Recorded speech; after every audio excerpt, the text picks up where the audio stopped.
नमस्कार, DD news पर आप देखना शुरू कर चुका है हमारा खास प्रोग्राम। इस वक्त मैं हूं लाल चंद्र सिंह।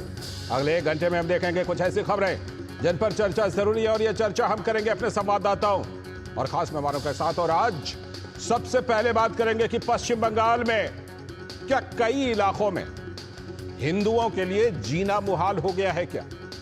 ये सवाल इसलिए उठ रहे हैं क्योंकि जिस तरह से हाल में मुर्शिदाबाद में दंगाइयों ने नंगा नाच किया और जिस तरह से हिंदुओं को पलायन करना पड़ा, उससे पश्चिम बंगाल की पुलिस पर कई बड़े सवाल उठ रहे हैं। इस बीच केंद्रीय मंत्री और बीजेपी के जो राज्य अध्यक्ष हैं सुकांत मजूमदार, उन्होंने कैंप का दौरा किया और कई बड़े आरोप लगाए। तो इस पर सबसे पहले बात करेंगे और इसके बाद आज की खास चर्चा खास मेहमानों के साथ होगी। जो गुजरात के अहमदाबाद से एक मुद्दा जो दबा हुआ था करीब 1 दशक तक, वो मुद्दा सामने आया है। गुजरात के कांग्रेस अधिवेशन में जो कर्नाटक की जाति गणना रिपोर्ट थी, उसका खुलासा हुआ है और उसमें कुछ ऐसी बड़ी बड़ी बातें हैं जिस पर बड़े सवाल हैं। किस तरह से तुष्टीकरण और जो SC ST कोटे OBC कोटे का जो आरक्षण है उसको 2B श्रेणी में तुष्टीकरण के नाम पर मुस्लिम जातियों को उनके आरक्षण को 2 गुना करने का प्रस्ताव है। उसमें कांग्रेस खुद इस पर बट गई है। DK शिव कुमार अलग बयान दे रहे हैं और प्रधानमंत्री ने भी आज, क्योंकि आज बाबा साहब अंबेडकर की जन्मतिथि है, तो उसको लेकर के बड़ी बातें कही हैं। इस पर खास चर्चा करेंगे खास मेहमानों के साथ। और इसके बाद फिर हम बात करेंगे कुछ और बड़े मुद्दों की, लेकिन सबसे पहले इस समय की हेडलाइंस। हरियाणा के लिए आज ऐतिहासिक दिन। हिसार से अयोध्या के लिए शुरू हुई कमर्शियल फ्लाइट। प्रधानमंत्री नरेंद्र मोदी ने दिखाई हरी झंडी। पीएम मोदी का कांग्रेस पर बड़ा हमला। कहा वोट बैंक के लिए कानून बदला, वक्फ को किया संविधान से भी ऊपर।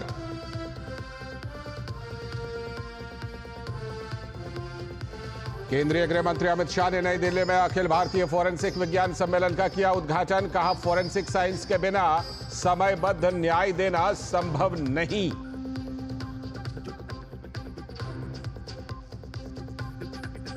भगोड़ा कारोबारी मेहुल चौकसी बेल्जियम में हुआ गिरफ्तार। CBI और ED के अनुरोध पर हुई यह गिरफ्तारी। चौकसी को भारत लाने की कोशिशें तेज। पश्चिम बंगाल पुलिस पर बड़ा सवाल। मुर्शिदाबाद दंगे के पीड़ितों ने कहा पुलिस चाहती तो बच जाती जाने और दुकानें। वहीं केंद्रीय मंत्री सुकांत मजूमदार मालदा में पीड़ितों के कैंप पर पहुंचे। कांग्रेस के गुजरात अधिवेशन में राहुल गांधी की फटकार पर कर्नाटक ने जाति गणना रिपोर्ट के आधार पर 51% आरक्षण की कर दी है पैरवी। मुस्लिम OBC को 4% आरक्षण से बढ़ाकर 2 गुना 8% देने के बाद तो DK शिव कुमार का अलग रुख। बीजेपी ने कहा तुष्टीकरण की सारी हदें पार कर दी। झारखंड के पूर्व मुख्यमंत्री चंपाई सोरेन ने राज्य में दिया सामाजिक क्रांति का संदेश। अवैध घुसपैठ को जनजातीय समाज में बनाया बड़ा मुद्दा। अब मूल संस्कृति को छोड़कर दूसरी आस्था में गए लोगों को करा रहे हैं घर वापसी। और देश भर में मनाई जा रही है अंबेडकर जयंती। राष्ट्रपति, उपराष्ट्रपति और प्रधानमंत्री ने संसद परिसर स्थित प्रेरणा स्थल पर अर्पित किए श्रद्धा सुमन।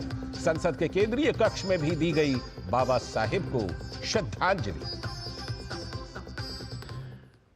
हेडलाइन के बाद अब खबरें विस्तार से। और आज सबसे पहले पहला एजेंडा, पहली बड़ी खबर वो ये कि क्या पश्चिम बंगाल के कई इलाकों में हिंदुओं का जीना मुहाल हो गया है।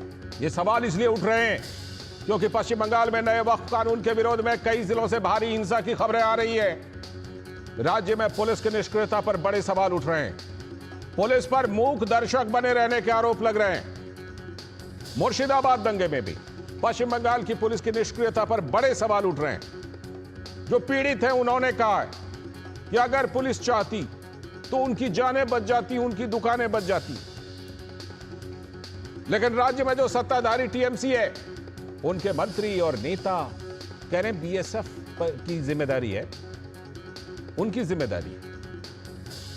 इन सबके बीच केंद्रीय मंत्री और पश्चिम बंगाल बीजेपी के अध्यक्ष सुकांत मजूमदार मालदा पहुंचे पीड़ितों के कैंप में। और उन्होंने कुछ बड़ी बातें कही। उन्होंने कहा ममता की पुलिस स्थिति को संभाल नहीं पा रही है और हिंदुओं पर यह हमला उन्होंने आरोप लगाया कि पूरी तरह से सीएम के निर्देश पर है, लेकिन पुलिस निष्क्रिय है। और उन्होंने एक तुलना की, कहा पुलिस जो है पश्चिम बंगाल की पुलिस वो द्रविड़ की तरह खेल रही थी, लेकिन अब जो केंद्रीय बल है रिजर्व फोर्स वो धोनी की तरह खेलना शुरू किया है, तो स्थिति थोड़ी नियंत्रण में है, सुकांतो मजूमदार ने कहा। और इन सब के बीच पश्चिम बंगाल में जो कुछ दंगाई नंगा नाच कर रहे हैं, यह मुद्दा देश विदेश में जा रहा है। और इधर दिल्ली में जंतर मंतर पर पश्चिम बंगाल में हिंदुओं के खिलाफ हो रही हिंसा के विरोध में प्रदर्शन का आयोजन किया गया है। तो अब जरा हम उन पीड़ितों की बात आपको सुनवाते हैं जो पीड़ित रहे हैं, उनकी जुबानी सुनिए। पश्चिम बंगाल के प्रताड़ित लोगों ने कहा कि हमें परेशान किया जा रहा है। मोदी पास করেছে বিল পাস করেছে তো হিন্দুকে একটাও ঠিকতে দিব না, হিন্দুকে ঘুরে ফেলে দিব, হিন্দুকে লাহাজানি করব। বাড়ি ঘর সব পুড়িয়ে দিয়েছে, আগুন লেগে দিয়েছে, যে কেউ একটু ই করছে আর শক্তিশালী দেখা দিয়েছে, ওরা মারধর করে কাটে ফেল দিয়েছে। स्थानीय भाषा बंगाली में अपनी बात कर रहे थे, लेकिन बात जो थी वो बिल्कुल साफ थी कि कितनी प्रताड़ना इनकी हुई है। दंगाइयों ने किस तरह का खुला खेल खेला है, खून खराबा किया है। तो इस पर केंद्रीय मंत्री चिराग पासवान ने कहा कि यह हिंसा राज्य के द्वारा पोषित है। स्टेट स्पॉन्सर्ड, और मैं इस शब्द का इस्तेमाल कर रहा हूं, स्टेट स्पॉन्सर्ड। बंगाल की सरकार खुद इस तरीके के घटना चक्र को अंजाम देने का काम कर रही है। जिस तरीके से भ्रम फैलाया जाता है, एक ऐसा संशोधन जहां पे पारदर्शिता लाई जा रही है, जहां पे गरीब मुसलमानों को उनका हक दिया जा रहा है, ऐसे में जिस तरीके से भ्रम विपक्ष के नेता और उनके दल फैलाने का काम करते हैं, ये गलत है। और वहीं इस मामले में केंद्रीय मंत्री और पश्चिम बंगाल भाजपा के अध्यक्ष सुकांतो मजूमदार ने कहा कि वोट बैंक की राजनीति में जिहादियों के हाथों में बंगाल को ममता सरकार ने सौंप दिया है। ममता बनर्जी के पुलिस अलाउ कर रही है मुसलमानों को कि 5-6 घंटा, 8 घंटा, 10 घंटा आपके लिए फ्री पीरियड है, आप उसमें लूट करो, महिलाओं के साथ बदसलूकी करो, हिंदुओं के घर तोड़ो, जो मर्जी करो, हम कुछ नहीं करेंगे। ममता बनर्जी ने पूरे जिहादियों के हाथ में पश्चिम बंगाल को सौंप दिया है, सिर्फ वोट बैंक की पॉलिटिक्स के लिए। ये तमाम बातें आपने सुनी, लेकिन सारी बातों का एक ही निष्कर्ष है कि पश्चिम बंगाल में बहुत खराब स्थिति है और उसमें कहीं ना कहीं राज्य की पुलिस और राज्य के नेताओं पर सवाल उठ रहे हैं, सत्ताधारी पार्टी के नेताओं पर। हमारे संवाददाता प्रसेनजीत बख्शी जुड़ रहे हैं कोलकाता से हमारे साथ, और साथ में हमारे सलाहकार संपादक विनोद मिश्र जी भी जुड़ चुके हैं स्टूडियो में। मैं पहले प्रसेनजीत दा के पास चलता हूं। प्रसेनजीत दा, सबसे पहले तो यही बताइए इस समय किस तरह के हालात हैं, क्योंकि क्या जो इस तरह के इलाके जहां हिंसा हो रही थी, जहां हिंसा बेकाबू हो रही थी, वहां जो केंद्रीय रिजर्व पुलिस बल की तैनाती हुई हाईकोर्ट के आदेश पर, उसके बाद से वहां क्या कुछ स्थिति नियंत्रण में है या अभी भी लोगों को अपना घर बार छोड़कर पलायन करना पड़ रहा है? देखिए लालचंद, इस समय अगर कोई घटना की रिपोर्ट हमारे पास नहीं है तो फिर मेरे पास एक सवाल है। उस सवाल का जब तक जवाब ना मिले तब तक हम नहीं कह सकते कि चाहे सीआरपीएफ हो, चाहे पुलिस हो, चाहे कोई भी हो, होने की बाद स्थिति काबू में है, यह स्वाभाविक है। मेरा सवाल यह है कि ये जो 500-600 लोग अपना घर बार छोड़ के मालदा में आके किसी स्कूल में शरण लिए हैं, ये लोग यहाँ से वापस क्या अपने घर जा पाएंगे? क्या ये घर जा पाएंगे तो वहां रह पाएंगे? क्योंकि कल तक जो पड़ोसी हुआ करता था, वो आज इनका घर और दुकान जलाकर और तोड़कर ऐसे हालत बना दिए हैं कि ये गंगा नदी पार करके मालदा में आके शरण लिए हैं। तो मेरा सवाल यह है, चाहे पुलिस कुछ भी कहे, चाहे ममता बनर्जी कुछ भी कहे, मेरा सवाल यह है कि क्या उसी स्थिति को वापस ममता ला सकती है जिस स्थिति में पिछले कई 100 साल तक ये हिंदू और मुसलमान साथ साथ रह रहे थे? क्या ये जो हाथ में गिनती हुई कि कुछ हिंदू परिवार इस सूती में रहते थे, धुलियान में रहते थे, शमशेरगंज में रहते थे, क्या ये उसी तरह से अगले 100 साल रह पाएंगे वापस जाके? क्या इनकी मन में जो शंका है, इनकी मन में जो डर है, इनकी मन में जो खौफ है, ये ममता बनर्जी दूर कर पाएंगे? जो वाकफ के नाम पर इन्होंने यहाँ पे हिंदू खाली करने की काम किया है, क्या हिंदू को फिर बसाने की काम ममता बनर्जी उसी उत्साह के साथ, उसी अपना घर के हिसाब से उनको वहां पे बसा पाएंगे? ये जब तक इस सवाल का जवाब नहीं मिलेगा, तब तक जितना सीआरपीएफ हो जाए, जितना बीएसएफ हो जाए, कुछ भी हो जाए, मैं स्थिति को शांत या स्वाभाविक नहीं कह सकता। लालचंद, बिल्कुल, आप जो बात कह रहे हैं प्रसेनजीत दा, अभी मालदह में ही मोथाबाड़ी में हिंसा हुई थी, ज्यादा दिन नहीं हुए हैं, कुछ हफ्ते पहले की बात है। वहां पर भी हिंसा का नंगा नाच देखा था हमने, और उसी तरह का नंगा नाच कई इलाकों से आ रहे हैं। ये तो आप बहुत आगे की बात कह रहे हैं कि क्या फिर से वहां जाकर के बस पाएंगे या नहीं बस पाएंगे। पश्चिम बंगाल में जो होता रहा है उससे तो निराशा कम से कम होती है। मैं विनोद जी के पास आता हूं। विनोद जी, जो ये सवाल उठ रहे हैं पश्चिम बंगाल पुलिस पर, जो पीड़ित हैं वो कह रहे हैं कि अगर पुलिस चाहती तो हमारी दुकानें बच जाती, हमारे घर बच जाते, हमारी जान बच जाती। राज्य की पुलिस क्या जिस तरह के पश्चिम बंगाल में नेताओं के, खास तौर पर सत्ताधारी पार्टी के नेताओं के बयान, जिस तरह भड़काऊ बयान आए, उससे कहीं ना कहीं दंगाइयों को, उनकी सोच को खाद पानी मिलता है? लाल जी देखिए, आज भी कई जगह प्रदर्शन चल रहे हैं, जो आप ये कह सकते हैं कि जमाते उलेमा हिंद और मुस्लिम पर्सनल लॉ बोर्ड की तरफ से जो कैलेंडर जारी किया गया है वक्फ एक्ट के खिलाफ में, तो उसके खिलाफ में अलग अलग जगह पे प्रदर्शन चल रहे हैं। आंध्र प्रदेश से लेके आप ये देखिए यूपी, बिहार, हर जगह पे जहाँ जहाँ जमाते उलेमा हिंद और मुस्लिम पर्सनल लॉ बोर्ड का अपना है, एक तो वो जहाँ मास सपोर्ट है वहाँ अपने अपने तरीके से कर रहे हैं। लेकिन एक बड़ा सवाल तो ये उठता है कि यूपी में ये दंगा नहीं हुआ, संभल में ये प्रदर्शन नहीं हुआ, और ये प्रदर्शन अगर सीधे सीधे पश्चिम बंगाल के अलग अलग इलाकों में और इस तरह की तोड़ फोड़, और एक कम्युनिटी खास करके जो माइनॉरिटी में जहाँ जहाँ हिंदू कम्युनिटी है वहाँ अपने पड़ोसी और अपने वहाँ के लोकल मुसलमान बने, वहाँ पे जो लोकल हिंदू हैं उनके घर को चिन्हित करके उनको जलाया जा रहा है। एक जो अभी आपने देखा होगा, वो प्रजापति समाज से थे, मूर्ति बनाने का काम था, रात में सोए हुए एक परिवार के घर में घुस के कैसे एक बच्चे की जान ले ली जाती है, एक जो पिता है उसकी जान ले ली जाती है। ये तो समझ से परे है कि इस वक्त में उनका, उस गरीब मासूम का क्या लेना देना। क्या वो जात पूछने वाले पूछेंगे वो किस समाज से थे जिनकी हत्या और एक बेरहमी से हत्या हुई है?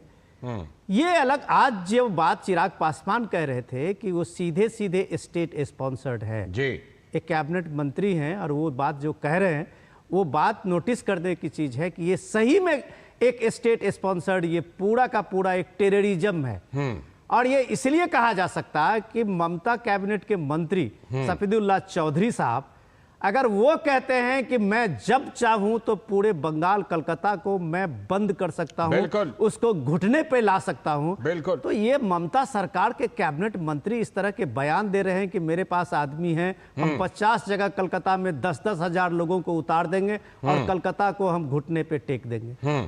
तो सवाल है, इस तरह की धमकी अगर कैबिनेट के मिनिस्टर दे रहा है ममता सरकार में, तो वो छुटभइये जो लोग हैं, आज उसको एसडीपीआई या बता दे, बांग्लादेशी लोग आए, रोहिंग्या आए, जो भी आए, उस समाज में कौन है वो चिन्हित करना, वो बात करना वहां के इंटेलिजेंस का काम है, कौन लोग थे। लेकिन बड़ा सवाल तो ये है कि जो ममता अभी 10 दिन पहले कह रही थी कि ये उसका एक फर्ज होता है कि जो बड़ी आबादी है अपने से कम आबादी लोगों को बचाएं, तो वो बड़ी आबादी वाली मुस्लिम आबादी क्यों चुन चुन के उन गरीब मासूम लोगों के घरों, उनके छोटे छोटे दुकानों को जला रहे थे? ये ममता बनर्जी का सेकुलरिज्म कहाँ खो जाता है? ठीक है, आपने जो एक सवाल पूछा उसको लेकर के एक बात जानकारी में आई है, और वो मैं कह सकता हूं कि ये जो all India Muslim personal law board है, इन्होंने प्रदर्शन के लिए 2 तरह की चीजें तैयार की हैं। इन्होंने बीजेपी और एनडीए शासित राज्यों में प्रदर्शन का तरीका अलग रखा। आपने सवाल पूछा कि यूपी में क्यों नहीं हुआ, फला जगह पर क्यों नहीं हुआ, इनकी अलग स्ट्रेटजी है, और जहां पर गैर एनडीए शासित राज्य हैं उसके लिए अलग इन्होंने प्लान बनाया। नहीं लाल जी, मैं आपको रोक रहा हूं, इसकी कोई स्ट्रेटजी नहीं है। योगी आदित्यनाथ की सरकार ने अगर ये एलानिया कहा है कि दंगाइयां बख्शे नहीं जाएंगे, तो किसी दंगाइयों की हिम्मत नहीं है कि कहीं वो दंगा कर सके।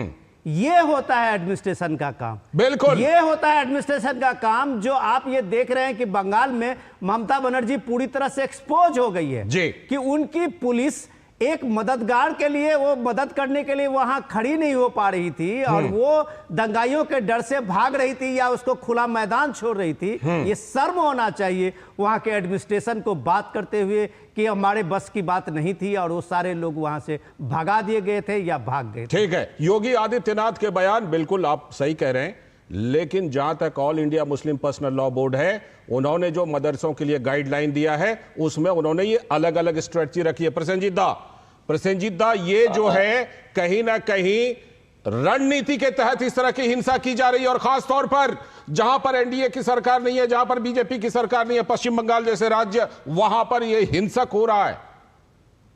दो बातें मैं बता दूं लालचंद और विनोद। ये जो फिरहाद हाकिम के नाम फिलहाल तो पूरे देश जानता है, एक महान मुस्लिम नेता है बंगाल की और कैबिनेट मिनिस्टर है, कोलकाता की मेयर भी है।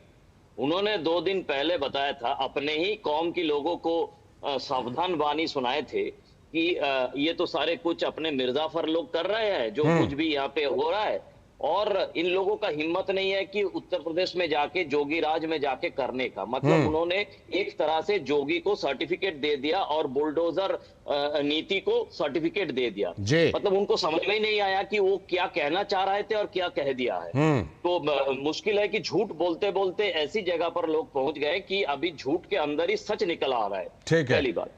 दूसरी बात है कि मैं भी कह रहा हूं कि ये सोची समझी एक रणनीति के तहत हो रहा है। मुझे भी कुछ इंटेलिजेंस इनपुट है कि इसके बाद कौन सी जिले में, कौन सी डिस्ट्रिक्ट में किया जाएगा, उसका एक छोटा सा झलक आज देखने को मिला है। अगर वो, मैं कुछ नहीं कह रहा हूं, लेकिन ये सच है कि एक नॉन एनडीए स्टेट में एक तरह से किया जाएगा, क्योंकि वहां पे कोई बुलडोजर का डर नहीं है और बाकी जगह पे बुलडोजर का डर है। और ये जो सारे उपद्रवी है, एंटी नेशनल्स है, ये सारे की सारे बुलडोजर के सामने खामोश है, डरते हैं, और इसीलिए यहाँ पे अलग है और बाकी जगह पे बिल्कुल बिल्कुल। और उसी का सबसे बुरा स्वरूप जो है ना, वो पश्चिम बंगाल में दिखाई पड़ रहा है। इसीलिए हम कह रहे हैं कि जिम्मेदारी उन नेताओं की भी है जो ऐसी सोच को, ऐसी हिंसक सोच को बढ़ावा दे रहे हैं। बहुत बहुत शुक्रिया प्रसेनजीत दा जुड़ने के लिए, और विनोद जी आप हमारे साथ बने रहिएगा। आज हम खास चर्चा करने वाले हैं कि ये जो जिसकी बात हम कर रहे थे ना कि सोच को बढ़ावा देना, इसकी शुरुआत होती है तुष्टीकरण से। तो तुष्टीकरण का एक बहुत बड़ा नमूना आया है सामने, गुजरात के अहमदाबाद से निकला है। वैसे तो 1 दशक पुरानी बात है वो, कर्नाटक की जाति गणना रिपोर्ट, उस पर खास चर्चा करेंगे खास मेहमानों के साथ। अभी वक्त है एक छोटे से ब्रेक का।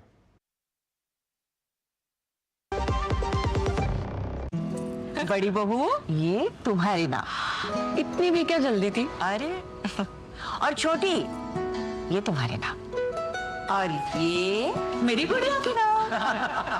पर दादी, हाँ? आपके नाम? सब कुछ मैंने बैंक, लॉकर, फिक्स डिपॉजिट सब में इन्हें ही तो नॉमिनी बनाया है। कल जब मैं ना रहूं तब पैसे मिलने में इन्हें आसानी हो। शुभ शुभ बोलो। क्या? आरबीआई कहता है जानकार बनिए, सतर्क रहिए। मेरी पसंद, मेरी पसंद, मेरी पसंद, मेरी पसंद, हमारी पसंद, हम सबकी पसंद। मजबूत देश का मजबूत सरिया हो गया स्टील। जो लक्ष्य चुना था समझ आने लगा है। जीएलए यूनिवर्सिटी, उच्च लक्ष्य की निश्चित प्राप्ति।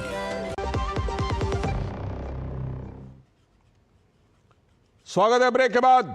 आप देख रहे हैं डीडी न्यूज पर इस वक्त, और अब बारी आ गई आज की खास चर्चा की। वोट की सियासत में संविधान की अनदेखी लगातार जारी है और तुष्टीकरण सब चीज पर भारी है।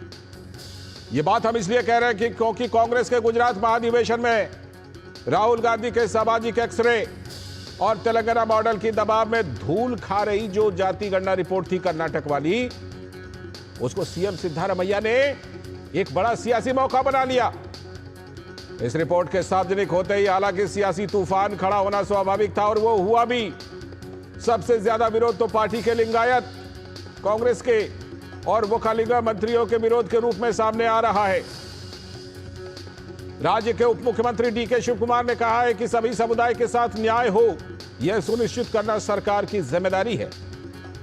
एक मंत्री की रिपोर्ट में डेटा पर ही सवाल उठाया गया है कि आर्थिक सामाजिक सर्वेक्षण में मुसलमानों की सबसे बड़ी आबादी वाला समूह बता दिया गया है और इस क्रम में एससी एसटी का तो उसके बाद नंबर आता है और वोकालिगा और लिंगायत समूह उनको ओबीसी की जनसंख्या के लिहाज से नीचे रख दिया गया है। तो कर्नाटक सरकार की इस रिपोर्ट में ओबीसी आरक्षण की सीमा को 32% से बढ़ाकर 51% करने की सिफारिश भी की गई है। तो कर्नाटक के बीजेपी के नेता आर अशोक ने रिपोर्ट को अवैज्ञानिक और मुस्लिम तुष्टीकरण के लिए जल्दबाजी में किया गया काम बताया है। उन्होंने हैरानी जताई कि ओबीसी कोटे में अब मुस्लिम सबसे बड़ा वर्ग बना दिया गया है। मजेदार बात तो यह भी है कि जो 2B कैटेगरी है ओबीसी में, उसमें अब 4% से आरक्षण को बढ़ाकर 8% कर दिया गया है। और यह 2B है क्या? दरअसल इसी 2B कैटेगरी में सिद्धारमैया सरकार ने कई मुस्लिम जातियों को आरक्षण देने की व्यवस्था की थी, लेकिन बाबा साहब आंबेडकर, आज उनकी जन्मतिथि, उनका संविधान धर्म के आधार पर आरक्षण को असंवैधानिक मानता है। लेकिन देखिए हो क्या रहा है तुष्टीकरण में। पश्चिम बंगाल से लेकर कर्नाटक तक वोट बैंक की सियासत में एक खास समुदाय को ओबीसी में शामिल किया जा रहा है और उनके लिए आरक्षण की पक्की व्यवस्था की जा रही है। तो प्रधानमंत्री नरेंद्र मोदी ने बाबा साहेब आंबेडकर की जयंती पर एक रैली को संबोधित करते हुए पूछा कि अगर कांग्रेस को मुसलमानों से इतना ही लगाव है तो किसी मुस्लिम को पार्टी का अध्यक्ष क्यों नहीं बना लेती और फिर अपनी पार्टी के अंदर 50% टिकट मुसलमानों को ही क्यों नहीं दे देती है। उन्होंने कहा कि दरअसल कांग्रेस की नीयत मुसलमानों का भला करना नहीं है, बल्कि सिर्फ उनका वोट हासिल करना है। साथ ही उन्होंने कहा कि कांग्रेस ने हमेशा बाबा साहेब आंबेडकर का अपमान किया है। पीएम ने कहा कि कांग्रेस ने 2013 में वोट बैंक को खुश करने के लिए ही वक्फ संशोधन किया, मनमाने अधिकार दे दिए गए, मुसलमानों को खुश करने के लिए संविधान की धज्जियां उड़ा दी गई। उन्होंने कहा कांग्रेस किसी की भी सगी नहीं है। सवाल यह भी है कि करीब 10 साल से भी ज्यादा 2015 में सिद्धारमैया की सरकार ने कर्नाटक में सामाजिक आर्थिक सर्वेक्षण की जाति गणना के लिए कमीशन को नियुक्त किया था। तो आखिर इसको कैबिनेट में लाने में 10 साल क्यों लग गए? और वो भी तब जब राहुल गांधी बार बार जाति गणना का मुद्दा उठाते रहे इस बीच में। तो प्रधानमंत्री नरेंद्र मोदी ने बड़ा सवाल किया, कहा कि बाबा साहेब आंबेडकर ने कहा था कि संविधान में धर्म के आधार पर किसी भी तरह की आरक्षण नहीं दी जाएगी। कांग्रेस ने बाबा साहब आंबेडकर ने जो सपना देखा था, सामाजिक न्याय के लिए संविधान में जो व्यवस्था की थी, उसको भी पीठ में छुरा भोंककर उस संविधान के उस प्रावधान को तुष्टीकरण का माध्यम बना दिया। अभी आपने भी समाचारों में सुना होगा, कर्नाटका की कांग्रेस सरकार ने टेंडर में भी अब एससी, एसटी, ओबीसी के अधिकार छीन करके धर्म के आधार पर आरक्षण दे दिया, जबकि संविधान में बाबा साहब आंबेडकर ने साफ साफ शब्दों में चर्चा में कहा था कि संविधान में कतई धर्म के आधार पर आरक्षण की व्यवस्था नहीं की जाएगी। लेकिन इस चीज को लेकर कांग्रेस के अंदर भी सवाल उठ रहे हैं। कर्नाटक के उप मुख्यमंत्री डीके शिव कुमार ने कहा कि कांग्रेस पार्टी संविधान की तरह पूरी तरह से संविधान के लिए प्रतिबद्ध है, लेकिन उन्होंने कुछ सवाल भी उठाए। Congress party is committed on the values because Congress party gave up the constitution. We gave the constitution this country to the leadership of Baba Saheb Ambedkar. It is our bound duty, and we all are celebrated. We have given Congress government in the all India level. Whenever the government has given, it has protected the values and constitution. ये तमाम बातें कांग्रेस की तरफ से ये भी कहा जा रहा है कि सभी के साथ इंसाफ होना चाहिए, ये डीके शिव कुमार ने भी कही है। उधर झारखंड के मुख्यमंत्री, माफ कीजिएगा, झारखंड के मंत्री हसन अंसारी ने कहा कि शरीयत तो संविधान से भी ऊंचा है। शरीयत मेरे लिए बड़ा, ठीक है, हम कुरान सीने में रखते हैं और हाथ में रखते हैं संविधान। मुसलमान कुरान सीने में और हाथ में संविधान लेके चलता है, ठीक है, तो हम पहले शरीयत को पकड़ेंगे, इसके बाद संविधान को।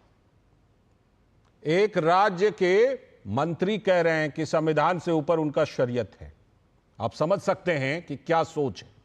तो भाजपा के प्रवक्ता शहजाद पूनावाला ने कहा कि कर्नाटक की सरकार बांटो और शासन करो का प्रयास कर रही है। The Congress party in Karnataka is trying to divide and rule, as it has always done. Divide the Hindus, unite its voter bank. And to unite its voter bank, it is now proposing, its panels are proposing that the Muslim reservation should be doubled up. From 4%, it should go to 8%. Can religious-based reservation be given? And instead of ending this reservation, they are doubling it. This shows that they do not care for Ambedkarji's Samvidhan. They have cut down the reservation of SC, ST, OBC community in AMU and in other universities. And they have given it only to the Muslims. For the sake of one vote bank, they can go to any extent. They can even go and oppose Ambedkarji. And this is the same DK Shiv Kumar who has said, I will amend the constitution to give the illegal, unconstitutional Muslim reservation. This is their true mindset. BJP कह रही है किसी भी हद तक जा सकते हैं, संविधान जाए कहीं पर, लेकिन तुष्टीकरण करनी है तो करनी है। और इसीलिए आज ये सवाल उठ रहा है क्योंकि गुजरात का जो अधिवेशन अहमदाबाद का कांग्रेस का हुआ, उसमें जो एक दबी हुई रिपोर्ट थी कर्नाटक की, उससे बहुत सारी बातें बाहर आ गई। इसी पर आज खास चर्चा के लिए हमारे साथ जुड़ रहे धनंजय गिरी जी, भारतीय जनता पार्टी के प्रवक्ता। बहुत बहुत स्वागत धनंजय जी। साथ में संदीप त्रिपाठी जी, कांग्रेस के नेता। बहुत बहुत स्वागत संदीप जी आपका भी। और हमारे सलाहकार संपादक विनोद मिश्र जी भी जुड़े हुए हैं हमारे साथ। विनोद जी, आज देखिए क्या संयोग है, संविधान निर्माता बाबा साहब आम्बेडकर, उनकी जयंती है और ऐसे मौके पर हम ये चर्चा कर रहे हैं कि जिस बाबा साहब ने कहा कि संविधान में धार्मिक आधार पर आरक्षण नहीं मिलना चाहिए, वहां पर कर्नाटक की रिपोर्ट से बातें निकल करके आ रही हैं कि धार्मिक समुदाय के लिए आरक्षण को डबल किया जा रहा है। वो ऐसा इस तरह का उन्होंने एक जिसे कहते हैं जाल बनाया है, टूबी का व्यवस्था करके कि काम भी हो जाए और हमारे ऊपर आरोप भी ना लगे, इस तरह की व्यवस्था की गई है। लेकिन यह रिपोर्ट जब अब सामने आई है तो इस पर मंथन तो होगा पूरे देश में। विनोद जी, तो लाल जी, आप ये कहना चाहते हैं कि सीधे सीधे कि वो लाल किताब लहराने वाले जो लोग थे, उन्होंने एक तरह से धोखा किया है लोगों के साथ? अब यही बिल्कुल सामने तो यही आ रहा है। और तो सवाल यह कि पीएम मोदी रैलियों में ये बात कह चुके हैं। तो ये जो संविधान कहने वाले लोग और हाथ में संविधान लहराने वाले लोग, उनको कम से कम अपने झारखंड के इंडिया गठबंधन की सरकार के एक मंत्री का सुनना चाहिए। उन्होंने तो एलानिया कहा कि मेरे लिए सरिया ऊपर है संविधान से। हाँ बिल्कुल, अभी हमने वो बाइट भी आपने वो बाइट अभी सुनाई है। तो जाहिर सी बात है कि इस संविधान के नाम पे और इस संविधान को लेके जितना आप ये देखिए पिछले 50 सालों में बाबा साहब के अंबेडकर की आज जयंती है। और ये बात तो जो पीएम ने आज एक सभा में, जनसभा में हिसार में जो बातें कही है, वो देश को समझना चाहिए, सोचना चाहिए कि ये लाल किताब घूमने वाले लोग जो बार बार संविधान की ये हो रही है, संविधान बदल दिया जाएगा, संविधान का इसमें आरक्षण खत्म हो जाएगी, ये सारे जितने भी नैरेटिव फैलाए गए थे, उन सब सारे चीजों का आप देखिए कि परत दर परत किस तरह से खुलता जा रहा है जी। ये 10 साल पुरानी रिपोर्ट है जो कर्नाटक सरकार ने जो कैबिनेट किया है, 10 साल पुरानी। सिद्धारमैया अपने पुरानी सरकार में ये पहली बार जब मुख्यमंत्री बने थे, कमीशन बैठाए थे कोई जयप्रकाश हेगड़े के इसमें लीडरशिप में जी।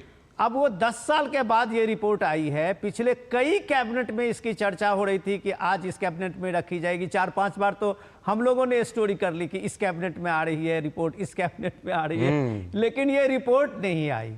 और जैसे ही गुजरात महाधिवेशन में कांग्रेस का एक बड़ा खाका राहुल गांधी ने खींचा, अब सोचिए इस महाधिवेशन का कितना बड़ा नाम दिया गया था।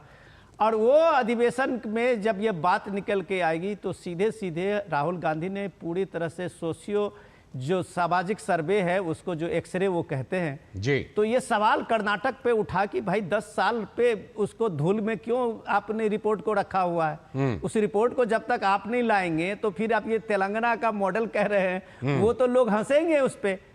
आनंद फानन में वहां पे सिद्धारमैया ने उसको टेबल किया है, ठीक है, कैबिनेट में लाया है। और ये रिपोर्ट आज आप ये कह सकते हैं कि इस वोट की सियासत ने कांग्रेस की ही खुद की मुश्किलें बढ़ा दी है जी। मुश्किलें इसलिए कि आप लिंगायत और बोकालिगा समाज जो है, जिसको बीजेपी के पिछली सरकारों ने जो 4% आरक्षण था मुस्लिम का देने की, उसके व्यवस्था को तोड़ के वो रिजर्वेशन सीधे सीधे बोकालिगा और लिंगायत के बीच में डाला था जी। आपने उसकी तादाद ही कटा दी। और आपने अभी इस सर्वे में जो सबसे बड़ी ओबीसी की तादाद है, जनसंख्या है, वो आपने मुसलमानों को कर दी जी। तो जब इतनी बड़ी तादाद की वहां ओबीसी के 2B के सारे मुस्लिम होंगे, लगभग 76-77 लाख है, आप अंदाजा कीजिए। और उसके हिसाब से बोकालिगा और दूसरे समुदाय के जो ओबीसी हैं वो 40 लाख, 43 लाख, 42 लाख है जी। तो आप ये समझ सकते हैं कि इस पॉलिटिक्स में बाबा साहब के इस संविधान के, ठीक है, धर्म के आधार पर आरक्षण नहीं होगा, उस संविधान को किस तरह से वहां तार-तार किया गया। 4% के आरक्षण को 8% कर दिया जी। बिल्कुल, ये जिस तरह से किया गया है संदीप जी प्रधानमंत्री का मुझे वो कई बयान याद है कि कांग्रेस पार्टी SC, ST और OBC के आरक्षण को छीन करके या कम करके, कटौती करके मुस्लिम को देना चाहती है। सीधे तौर पर अगर कहूं तो तुष्टीकरण के तहत अब जो चीजें बातें सामने आ रही हैं संदीप जी, वो तो लगता है कि जो प्रधानमंत्री कह रहे थे, बीजेपी के नेता जो आरोप लगा रहे थे, उसको आप हकीकत साबित करने जा रहे हैं। लाल जी, आज भीमराव अंबेडकर जी की जयंती है, मैं उनको नमन करते हुए अपनी बात की शुरुआत करूंगा जी। मोदी जी क्या कहते हैं ये पूरा देश जानता है। उन कहते कुछ है, करते कुछ है, और जो कहते हो तो करते ही नहीं करते। उनकी बात का कोई मतलब है नहीं, इसलिए मैं कह रहा हूं कि मतलब नहीं है। अभी हरियाणा में उन्होंने कहा कि कांग्रेस SC, ST का जो है टेंडर में आरक्षण छीन कर मुस्लिमों को दे दिया। तो क्या उत्तर प्रदेश में SC, ST को टेंडर में आरक्षण है क्या? चलिए, हम तो वहां दे रहे हैं ना। आप यहाँ उत्तर प्रदेश में काहे नहीं दे रहे हैं? जो उत्तर प्रदेश में वो छीन लेते हैं, 68,000 शिक्षक की वैकेंसी निकलती है, वो किसी का आरक्षण आप खा जाते हैं। तो आप तो जो SC, ST और OBC को जो सहूलतें कांग्रेस की सरकारों ने दी, पूर्ववर्ती सरकारों ने दी, उसको आप छीन लेना चाहते हैं। और आप सवाल खड़ा करेंगे हम पर, भाई पहले उत्तर प्रदेश में SC, ST को टेंडर में आरक्षण दीजिए। वो कह रहे हैं, दरअसल आरोप यह है कि SC, ST के नाम पर, SC, ST और OBC के नाम पर आप आरक्षण ट्रांसफर कर देते हैं तुष्टीकरण के तहत, ये आरोप है आपके ऊपर। सर नहीं सर, मैं ये कह रहा हूँ कि SC, ST का आरक्षण आप हम तो दे रहे हैं, कर्नाटका में भी दे रहे हैं। अगर हम मुस्लिम को दे रहे हैं तो SC, ST को भी दे रहे हैं। लेकिन आप तो उत्तर प्रदेश में SC, ST की बात कर रहे हैं, मुस्लिम को दे क्यों रहे हैं? क्योंकि बाबा साहब का संविधान इसके लिए मना करता है कि मुस्लिम को या धर्म के आधार पर ना दो, तो क्यों दे रहे हैं?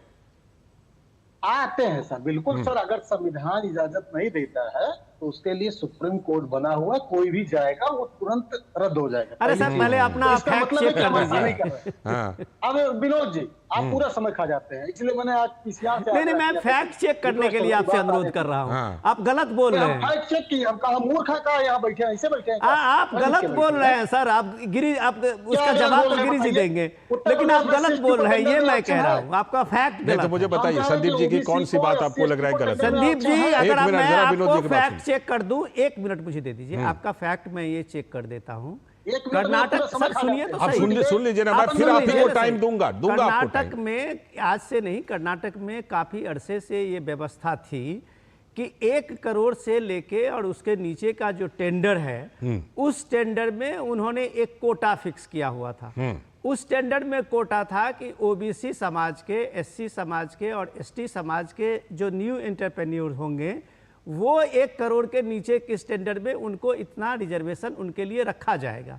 ये व्यवस्था थी 1 करोड़ से नीचे का। ये सरकार जो नया इसमें अधिनियम जोड़ा है उसमें 4% अलग से मुसलमानों के लिए आरक्षण इसलिए किया कि वहां मुस्लिम समाज से ये बात उठी कि ओबीसी का अलग से आरक्षण अगर टेंडर में है, एससी का अलग से है, तो मुसलमानों को क्यों नहीं है। तो इसके बाद वो 4% उनको लाना पड़ा सिद्धारमैया को, और वो 4% 1 करोड़ को बढ़ा के उन्होंने 2 करोड़ कर दिया। अब 2 करोड़ जिसका टेंडर लेने वाला आदमी कहां से पिछड़ा है ये बता दीजिए। बिल्कुल। अब संदीप जी के बारे, उसके बाद धनंजय जी के पास। संदीप जी। हाँ बोल साहब, हम तो यही कहे कि कर्नाटका में SC ST को भी हम ही ने दिया, ओबीसी को भी हम ही ने दिया। प्रदेश में कहीं नहीं दे देते भाई, ओबीसी को दे दीजिए, SC ST को दे दीजिए, आपके 16 राज्य उन राज्य में दे दीजिए। हम तो यही कह रहे हैं ना, हम वहां पर 1997 में लेके हम ही आते हैं, हम ही है वो, हम ही कर सकते हैं। नहीं, धर्म के आधार पर क्यों दे रहे हैं, मुझे ये बताइए। संविधान बना कर नहीं दिया गया, मैं बता रहा हूँ वही। तब जो ओबीसी की जातियां, जो मुस्लिम की ओबीसी में जातियां आती हैं, हमने सिर्फ कैटेगराइज कर दिया कि जो ओबीसी हैं ऑलरेडी उनको कि 4% मिलेगा। तो अब दोगुना कर रहे हैं, वही आते हैं 2B कैटेगरी बना करके बहुत सारी जातियों को शामिल कर दिया, लगभग सबको शामिल ही कर दिया। यही खेल पश्चिम बंगाल में भी हुआ है। सर अब लाल जी, अब रिपोर्ट पर आते हैं। पहली बात तो डीडी नेशनल चैनल है, राष्ट्रीय चैनल है, बहुत सम्मान, इसको देखकर मैं बड़ा हुआ हूँ जी। आपसे एक विनम्र आग्रह है कि कृपया ये मत कहिए कि ये रिपोर्ट टेबल की गई, ये लीक रिपोर्ट है, चोरी की रिपोर्ट है। अभी कोई रिपोर्ट टेबल नहीं की गई है। 17 अप्रैल वो डेट है जब ये रिपोर्ट बराबर आपकी बात बिल्कुल सही है। सूत्रों के मुताबिक कैबिनेट मंजूर की है, एक देखिए कैबिनेट मंजूर की है इस रिपोर्ट को, और इस रिपोर्ट को आप ये नहीं कह सकते हैं। कैबिनेट बैठ दिए, क्या बात कर रहे हैं विनोद जी। अरे भाई साहब, मुझे गुमराह मत करिए, फिर मैं ये लीक तो इससे पहले कई बार हो चुकी है। कैबिनेट ने इसकी मंजूरी दी है, जो रिपोर्ट में अनुशंसा है। पहली बात अब हम ही सब कुछ चोरी के दस्तावेज पर हम डिस्कशन कर रहे हैं, उसको स्वीकार कर रहे हैं, आते हैं उस पर भी। ठीक है, अभी सूत्रों के मुताबिक जो आ रही है खबरें उस पर बात। हाँ बिल्कुल वही हुआ सर कि चोरी के दस्तावेजों पर हम डिस्कशन कर रहे हैं। सर हम एक जो है, जब ये बात आई कि जो है 2015 में कमीशन बना, बिल्कुल सर कमीशन बना, हमने बनाया, फिर एक चुट्टा आया, उसने हमारी सरकार चोरी कर ली और हमारी सरकार गिर गई। उसके बाद हम फिर सरकार में आते हैं, उस कमीशन की को इम्प्लीमेंट करते हैं, और वो जो है सर्वे करता है, उस सर्वे की रिपोर्ट आ गई। अब हम उसको टेबल कर रहे हैं। अब आप ये कह रहे हैं कि 17 तारीख को टेबल की डेट रखी गई है, 17 अप्रैल। आप ये कह रहे हो लीक रिपोर्ट के, चोरी के रिपोर्ट के आधार पर कि उसमें 71% ओबीसी है, 71% ओबीसी के लिए हमने 51% आरक्षण की व्यवस्था की। चोरी वाली रिपोर्ट के आधार पर मैं डिस्कशन कर रहा हूँ। ये बार बार आप चोरी कह रहे हैं, ये बार बार आप चोरी कर रहे हैं। मुझे ये बात बताइए कि 1 दशक से आप उस रिपोर्ट को चुरा कर क्यों रखना चाहते हैं? क्यों नहीं बता देते कि ये रही रिपोर्ट? अभी सर एक दशक हुआ ही नहीं, मैंने पहले बता दिया यथास्थिति 15 में हुआ क्या, उसके बाद हुआ, सरकार गई, वो अभी अब की बार जो दोबारा जनता ने 15 से 25 जोड़ लीजिए संदीप जी। काम कर रहे हैं। तो सर कमीशन बना, बहुत सारे कमीशन आज भी कमीशन है, 50-50 साल की कमीशन पेंडिंग पड़ी है, उसके नाम नहीं लूंगा। आप फिनिश कीजिए, धनंजय जी के पास जाना है। हाँ बिल्कुल जाइए सर। हम सिर्फ ये कह रहे हैं कि अगर हम जो एक सेंसस किए, उस सेंसस के आधार पर अगर हम जा रहे हैं, तो आप ये कह रहे हैं कि हम मुस्लिमों को आरक्षण दे रहे हैं, बिल्कुल नहीं। हमने किया है कि 18% मुस्लिम आबादी जो है उसमें से बहुत सारी जातियों को ओबीसी में शामिल किया है, और हमने ये कैटेगराइज किया कि उस ओबीसी के आरक्षण में 8% जो कि 18%। मैं तो एक सुझाव दे रहा हूं आपको, 8% मुस्लिम जो हिंदुओं की सवर्ण जातियां हैं ना, उनको भी उसी तरह ओबीसी में ले आइए, कहीं A या B बना करके। धनंजय जी, ये बात, ये धनंजय जी, बहुत बढ़िया बात आपने कही। सर बहुत बढ़िया बात कही, इस बात को मैं स्वीकार करता हूं। आज बहुत सारी जातियां ऐसी हैं जिनको सवर्ण में हैं, उनको आरक्षण की जरूरत है। रख दीजिएगा, कांग्रेस पार्टी के पास प्रस्ताव रख दीजिएगा ये। सुन लीजिए, हाँ ठीक है, आप धनंजय जी को लाने दीजिए, बहुत देर हो गई, बहुत देर हो गई। धनंजय जी रिक्वेस्ट है, 10 सेकंड लूंगा। ठीक है, धनंजय जी, धनंजय जी, धनंजय जी, एक हमारे उत्तर प्रदेश में एक करनी सेना जी, धनंजय जी बोलिए, धनंजय जी बोलिए। संदीप जी आप रुक जाइए, संदीप जी आप रुक जाइए, आप रुक जाइए। लालचंद जी, जब तक मेरा नाम नहीं बोला गया था मैंने कुछ नहीं बोला। बिल्कुल बिल्कुल, हाँ ठीक है, हम आपकी तारीफ करते हैं इस बात के लिए। बोलिए Dhananjay ji. Thank you. Dhananjay ji, Baba Saheb doctor Bhimrao बोलिए, बाबा साहब डॉक्टर भीमराव अम्बेडकर की जन्म जयंती है, श्रद्धासुमन अर्पित करते हुए उनको ये कहना चाहूंगा कि देखिए, कांग्रेस किसी की नहीं है, न मुल्क की, न मुसलमान की, न हिंदू की, न अगड़े की, न पिछड़े की। कांग्रेस को अगर पिछड़ों की चिंता होती, काका कालेलकर की रिपोर्ट को नहीं दबाती, पीपी मंडल की रिपोर्ट को नहीं दबाती। मुल्क की चिंता होती तो मुल्क का भला करती। और जो कह रहे हैं कि भाई सरकार चुरा ली, 100 राष्ट्रपति शासन पे एक पार्टी ने इस देश पर लगाया, और सरकार कितने की सरकारें गिरा दी, इसकी गिनती करने बैठे तो सुबह से शाम हो जाएगी। दूसरी बात, बाबा साहब डॉक्टर भीमराव अम्बेडकर के दिए गए संविधान से इस देश में दलितों का आरक्षण कहाँ नहीं मिला? जम्मू कश्मीर में धारा 370 के कारण नहीं मिला। अलीगढ़ मुस्लिम यूनिवर्सिटी और जामिया मिलिया और तमाम तरह के संस्थानों में आपने दलितों का SC/ST का आरक्षण खत्म कर दिया। तो आप खत्म किसके लिए कर रहे हैं? ये तो देश को देख रहा है।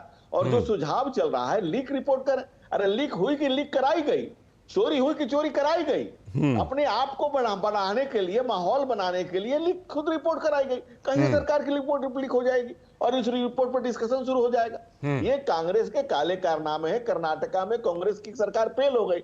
जो लोगों ने सर तमाम तरह की योजनाएं बताई थी कि 3000 रुपए स्नातकों के लिए देंगे, डिप्लोमा धारकों के लिए 1500 देंगे, महिलाओं को तमाम तरह की योजनाएं देंगे, और ये सारी योजनाएं वहां जब इम्प्लीमेंट में नहीं आ पाई, DK शिव कुमार ने खुद आकर के कहा कि हमारे पास फंड नहीं है, बजट नहीं है। तो ये एक नया नैरेटिव खड़ा किया गया, एक नया तमाशा खड़ा किया गया कांग्रेस के द्वारा कि एक सुझाव जो कोशिश दिग्भ्रम फैलाने की अव्यवहारिक, अव्यवस्थित, अर्थहीन कोशिश है। जिस तरह से राहुल गांधी का खटाखट दाव था कि न्यायालय सामाजिक समीकरण से विलग एक विसंगत रिपोर्ट है, जिसको लेकर कांग्रेस में भी लेकिन जातियों से आने वाले नेताओं, मुका लीगा से आने वाले मुख्यमंत्री सिद्धारमैया, लिंगायत से आने वाले उप मुख्यमंत्री DK शिव कुमार खुद असमंजस हुआ में है। ठीक है, लेकिन लौटता हूं धनंजय जी, लौटता हूं विनोद जी। ये जो 2B वाला फॉर्मूला है, मैं बात कह रहा था कि ये पश्चिम बंगाल में भी इस तरह का सामने आया था, जिसमें आपको केंद्रीय कमीशन ने जाकर के, जो OBC कमीशन है, हंसराज अहीर उनके अध्यक्ष थे, उन्होंने जाकर के इसको लेकर के सफाई मांगी थी पश्चिम बंगाल से भी। और कर्नाटक में भी ये जो 2B के जरिए हो रहा है, इसका समाधान क्या है? देखिए, सीधे धनंजय जी जो बता रहे थे, बहुत फैक्ट्स का वो डिटेल में बता रहे थे, मैं उन्हीं की बात को थोड़ा आगे बढ़ाता हूँ। देखिए, मैं त्रिपाठी जी थोड़ा सा आप धैर्यपूर्वक सुन लीजिएगा कि एक कॉन्स्टिट्यूशनल प्रोविजन में जब आप आते हैं तो पश्चिम बंगाल क्यों इंस्टेंस बना था और क्यों पश्चिम बंगाल के उसके फैसले को, उनके रिजर्वेशन के कैटेगरी को सुप्रीम कोर्ट ने रद्द कर दिया था। ये समझने की जरूरत इसलिए है कि पश्चिम बंगाल ने पिछले 3 साल पहले एक SI की भर्ती निकाली थी। 295 SI की उस भर्ती में जो रिजल्ट आए थे लाल जी, उसमें 90% OBC में सिर्फ मुस्लिम कैंडिडेट जी। तो ये सवाल उठने लगा कि भाई अगर ये OBC में 95% सिर्फ मुस्लिम कैंडिडेट हैं, तो बाकी OBC कहाँ चले गए? सही बात। तो ये सवाल लेके जब चर्चा हुई थी, तब पता चला कि ममता बनर्जी ने जो कैटेगरी बनाया उसके रिजर्वेशन में, वो वहां ऐसी मुस्लिम कम्युनिटी में कोई ऐसा बचा ही नहीं जातियां जो उसमें नहीं हो, लगभग सारी जातियां आ गई। तो ये जो 2B है कर्नाटक का, ये कितना इन्होंने इसी का झोल दिया है कि जिन जातियों को लेके लगातार विरोध हो रहा था मुस्लिम कम्युनिटी में कि इनको आरक्षण नहीं दिया जा सकता, 2B बना के सिद्धारमैया ने अपने सरकार आने के साथ ही उनको सारे उसमें जातियों को शामिल कर लिया। अभी लगभग उसमें 21 या 22 ऐसी जातियां हैं जो वहां अलग अलग कम्युनिटी में बहुत रसूखदार हैं, लेकिन वो OBC में आ गए। बिल्कुल ठीक है। ये आपका सुप्रीम कोर्ट के तर्क में कहां तक ये वाजिब होगा, ये तो वक्त बताएगा, लेकिन इतना तय है कि आपने एक बड़ा झोल किया है जो कर्नाटक के राजनीति में एक भूचाल ला दिया। बिल्कुल, बहुत बड़ा झोल कर दिया संदीप जी, बहुत बड़ा झोल किया हुआ है। और वो कहते हैं ना कि मतलब ये कहना पड़ेगा कि भाई क्या रास्ता निकाल लिए हैं बिल्कुल 2B वाला। आ रहा हूं धनंजय जी, आ रहा हूं संदीप जी की एक टिप्पणी लेके। देखिए सर, अभी शहजाद जी को हम सुन रहे थे और तो रिश्तेदार भी हैं शहजाद जी, शहजाद जी ने बड़े प्यार से बात कही कि जो है फूट डालो राज करो, ये नीति है। मतलब वो ये मानते हैं कि इससे जो है राज मिल सकता है। तो हम भूचाल लाने वाली नीति कैसे हो गई सर? तो जाहिर सी बात है कि अगर हम एज पॉलिटिकल पार्टी है, हम तो सत्ता में आना चाहेंगे, हर पार्टी चाहती है, पहली चीज। लेकिन सामाजिक न्याय की अगर हम बात करते हैं, तो अगर 71% कोई समुदाय है और उसको हम 51% आरक्षण दे रहे हैं, इसमें कौन सी बुराई? पहली चीज। दूसरी चीज फिर मैं कह रहा हूं कि मुस्लिम इसी देश के निवासी हैं। सच्चर कमेटी से लेके बहुत सारे आयोगों ने ये कहा है कि उनकी भी स्थिति तो आप खुलकर कहिए, आप खुलकर कहिए कि बाबा साहब आम्बेडकर की इस बात को हम नहीं मानते हैं कि धार्मिक लोगों को धार्मिक आधार पर आरक्षण ना दिया। आप खुलकर कहिए। फिर हमने ये सर पहली चीज मैं क्लियर कर दूं कि आज भी जब अम्बेडकर जी के बाद बहुत सारी मुस्लिम जातियां जो है वो ओबीसी में और एससी में हैं। ठीक है। मुझे इस पर धनंजय गिरी जी का, धनंजय गिरी जी बोलिए। तो पहले से है ना सर? धनंजय गिरी जी बोलिए। वो कह रहे हैं कि भाई जब कुछ जातियों को शामिल किया जा रहा है तो हम उसको बढ़ा रहे हैं, दोगुना कर रहे हैं, क्या दिक्कत है बताइए? सबसे बड़ी बात मुझे आज पता चली कि शहजाद जी त्रिपाठी जी के रिश्तेदार हैं, जो इन्हें बता रहे हैं। ये मुझे बड़ी विलक्षण बात पता चली अभी इनके वक्तव्य से। दूसरी बात, राहुल गांधी कह रहे हैं कि भाई जब संविधान के लाल किताब हाथ में लेके घूम रहे हैं, पप्पा हो सकते हैं तो रॉबर्ट बकरा के रिश्तेदार हैं, तो भाई हमने रिश्तेदार कह दिया तो वो धनंजय जी को आप बोलने दीजिए, आप बोल दीजिए। वो सोशल मीडिया वाला चीज यहाँ पर नहीं लाइए। ऑन कैमरा ऑनलाइन कहा कि वो रिश्तेदार हैं शहजाद जी। पता नहीं इनके रिश्ते कैसे शहजाद। चलिए उससे आगे बढ़ जाइए, आगे बढ़ जाइए, आगे बढ़ जाइए। लालचंद जी, बाबा साहब डॉक्टर भीमराव बोलिए बोलिए धनंजय जी बोलिए। लालचंद जी, जब लाल किताब लेकर राहुल बाबा हाथ में घूमते हैं और कांग्रेस का उनके सहयोगी मंत्री कहता है कि किताब से संविधान तो सिर्फ हाथ में है, उनके नाम में भी लाल है। उन्होंने आपकी बात सुनी, इसलिए सुन लीजिए। अब मुझे इसको डिस्कशन को खत्म भी करना है। सुन लीजिए उनकी बात, टिप्पणी करके मुझे सुन लीजिए। नहीं, सवाल तो उठेगा, सवाल उठेगा। अगर इस तरह के रास्ते निकालिएगा और फिर लाल किताब ऐसे लहरा के कहिएगा कि संविधान खतरे में, संविधान पर हमला, तो सवाल तो उठेगा, सवाल तो उठेगा। इसका मतलब या तो सीना ठोक कर कहिए, सीना ठोक कर कहिए कि बाबा साहब के समय जो उन्होंने व्यवस्था दी उसे हम नहीं मानते। लालचंद जी, अगर मैं संदीप भाई को बहुत सम्मान से कह रहा हूं कि अगर रिवाइंड करके देख लो, उन्होंने अगर शहजाद जी को अपना रिश्तेदार नहीं बताया होगा तो मैं आज से टेलीविजन चैनल पे बैठना ठीक है। अब मुझे ये समाप्त करना पड़ेगा, थोड़ा समय की कमी है, तो यही बता सकते हैं, समय की कमी है थोड़ा इस डिस्कशन को। एक लाइन बोल लीजिए, मैं समाप्त करूंगा। कि जब उनके अलायंस के पार्टनर कह रहे हैं कि हमारा संविधान तो सिर्फ हाथ में है, हृदय में तो सरिया है, उसी तरह से राहुल गांधी के सिर्फ हाथ में संविधान है। बिल्कुल भाई, झारखंड सरकार के मंत्री ने बोला है, झारखंड सरकार के मंत्री ने बोला, हमने बाइट भी सुनवाई है। अब मुझे यहां पर समाप्त करना पड़ेगा। बहुत बहुत शुक्रिया, शुक्रिया। समय की कमी है, माफी के साथ। धनंजय जी शुक्रिया, संदीप जी शुक्रिया, विनोद जी आपका भी जुड़ने के लिए बहुत बहुत शुक्रिया। वक्त है एक छोटे से ब्रेक का।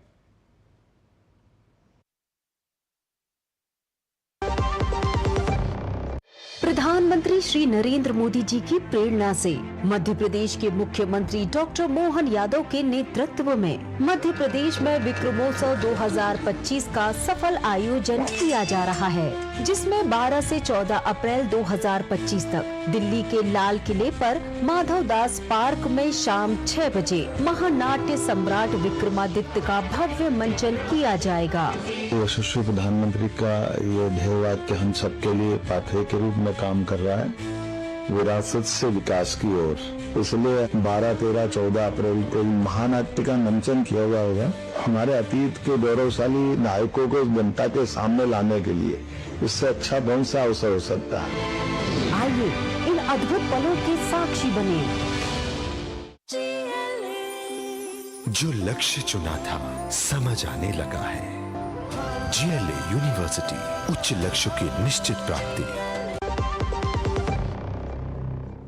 स्वागत है ब्रेक के बाद। आप देख रहे हैं इस वक्त अब बात झारखंड की, जहां जड़ तलाशती पहल हो रही है। एक नए सामाजिक क्रांति में झारखंड में घर वापसी की होड़ लगी हुई है।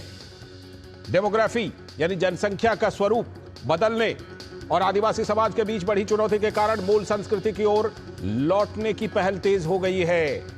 इस पहल में प्रलोभन से जो इन्होंने धर्मांतरण किया था उसका सच सामने आ गया है। मूल धर्म में लोगों की हो रही इस वापसी का जिम्मा उठाया है पूर्व मुख्यमंत्री चंपाई सोरेन ने। ब्रिटिश काल से ही झारखंड में धर्मांतरण हमेशा एक ज्वलंत मुद्दा रहा। प्रलोभन और सेवा के नाम पर जिन्होंने धर्म बदले थे, उनकी अब घर वापसी हो रही है। झारखंड में सनातन के पुनर्जागरण से एक नई पहल की शुरुआत हो गई है। हाल के दिनों में सैकड़ों की तादाद में लोगों ने मूल धर्म संस्कृति में वापसी की है, जिसमें बड़ी संख्या में जनजाति आदिवासी समुदाय के लोगों की भी संख्या है। ताजा मामला पश्चिमी सिंहभूम जिले के जगन्नाथपुर अनुमंडल का है, जहां दर्जनों लोगों ने सनातन पर आस्था प्रकट करते हुए घर वापसी की। पिछले दिनों भी जिले के विश्व कल्याण आश्रम में 100 से भी अधिक लोगों ने सनातन हिंदू धर्म में वापसी की थी। और घुसपैठ की बड़ी समस्या के बीच राज्य के कई इलाके में मूल आदिवासियों के सामने कई चुनौतियां भी बढ़ी हैं। जाहिर है कि उनके बीच अपनी जमीन, अपनी माटी और अपनी संस्कृति को बचाना भी एक बड़ी चुनौती थी। धर्मांतरण और घुसपैठ का मुद्दा झारखंड में गरमाया हुआ है। पूर्व मुख्यमंत्री और भाजपा के नेता चंपाई सोरेन ने इसके खिलाफ सामाजिक क्रांति का ऐलान कर दिया है। उन्होंने कहा कि धर्मांतरण के लिए कांग्रेस पार्टी जिम्मेदार रही है और इसी परिपाटी पर राज्य की वर्तमान सरकार भी चल रही है। चंपाई सोरेन ने धर्मांतरण और बांग्लादेशी घुसपैठ के साथ ही आदिवासियों की कम होती जनसंख्या पर चिंता व्यक्त करते हुए कहा कि अब लोग इसके खिलाफ मुखर हो रहे हैं। उन्होंने कहा, यह तो अभी शुरुआत पर है, आने वाले समय में इसकी गूंज देश भर में सुनाई देगी। तो क्या कुछ कहा झारखंड के पूर्व मुख्यमंत्री चंपाई सोरेन ने। उन्होंने कहा, आदिवासियों का अस्तित्व बचाना हमारा कर्तव्य है।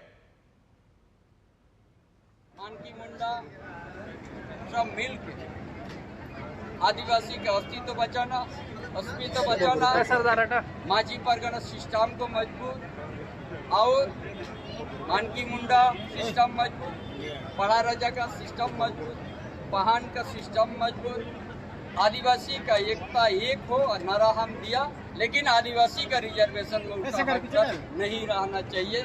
ये आज हमारा विचार है।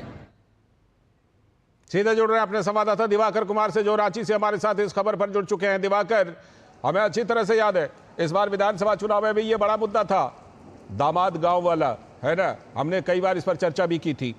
ये मुद्दा उठा तो था, लेकिन चलिए विधानसभा चुनाव में इतना बड़ा शायद ये मुद्दा नहीं बन पाया। लेकिन जब जेएमएम में रहे हुए सामान्य पृष्ठभूमि के आदिवासी मुख्यमंत्री चंपाई सोरेन जब अब इस बात को कह रहे हैं और मुहिम चला रहे हैं, तो ये एक बड़े बदलाव का संकेत है झारखंड जैसे राज्य के लिए।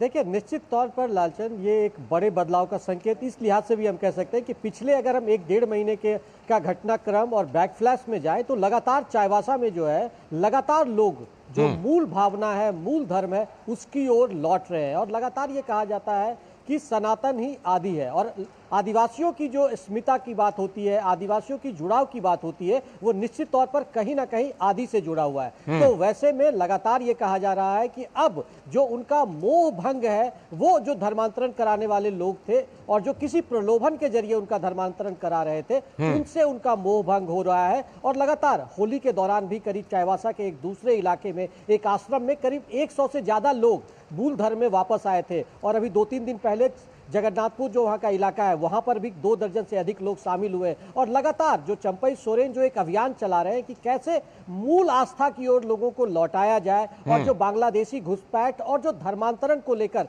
जो लगातार सवाल उठ रहे हैं झारखंड में, उसको किस तरीके से खत्म किया जाए, उसके खिलाफ अब उलगुलान करने की जरूरत है। और इसको लेकर उन्होंने संथाल से बिगुल बजा दिया है। और मैं बिल्कुल इसी पर आना चाह रहा था कि क्या वहां पर भी ये उलगुलान लोग जो हैं और उसका असर, लोग जो हैं वो घुसपैठ से और धर्मांतरण से, इन गतिविधियों से इतने पीड़ित हुए कि अब ये मुहिम एक जन आंदोलन की तरह बनती हुई दिखाई पड़ रही है। जैसे आपने पीछे की घर वापसी की घटनाओं का भी जिक्र किया और अभी ताजा मामला सिंहभूम का भी है।